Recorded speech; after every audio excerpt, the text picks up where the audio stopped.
గ్రామ పంచాయతీ ఎన్నికల్లో పలుచోట్ల ఏకగ్రీవాలు కొనసాగుతున్నాయి. సంగిరెడ్డి జిల్లా కంది మండలం తునికెల తండా గ్రామ పంచాయతీ పాలక వర్గాన్ని ఏకగ్రీవంగా ఎన్నుకున్నారు. సర్పంచ్గా నెనావత్ కిషన్ నాయక్, ఉప సర్పంచ్గా అంబర్ సింగ్ ను నిర్ణయించుకుని ఒక్కో పదవికి ఒక్కరు చొప్పున మాత్రమే నామినేషన్ దాఖలు వేశారు. ఇక దీంతో ఎన్నిక యునామినస్ అయింది.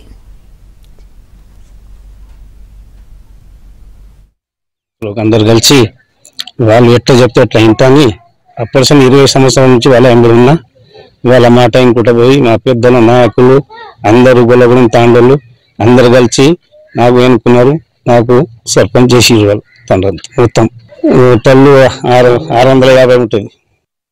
తాండా తునికెల తాండా గ్రామ పంచాయతీ ప్రజలు నాయక్ కార్భారీ అండ్ డయాసాండ్ అందరు కలిసి గతంలో జరిగిన కొట్లాట అవి అన్నీ బేస్ చేసుకొని ఈసారి తునికెల తాండాలో ఏకగ్రీవంగా సర్పంచ్, ఉప సర్పంచ్, మెంబర్స్, వార్డు మెంబర్స్ అందరినీ కలిపి నడవాలి, గ్రామ పంచాయతీ అభివృద్ధి కావాలని ఆ నిర్ణయంతో పెద్దలము అందరం కూర్చొని ఈ నిర్ణయం ఏకగ్రీవంగా చేద్దాము. గతంలో అయినా అన్నీ బేస్ చేసుకొని ఏం కావద్దు, మంచిగా కలిసిమెలిసి నడుస్తామనే ఉద్దేశంతో ఈరోజు తునికెల తాండా గ్రామ పంచాయతీ అందరూ కలిసి కూర్చొని ఈ నిర్ణయం జరిగింది.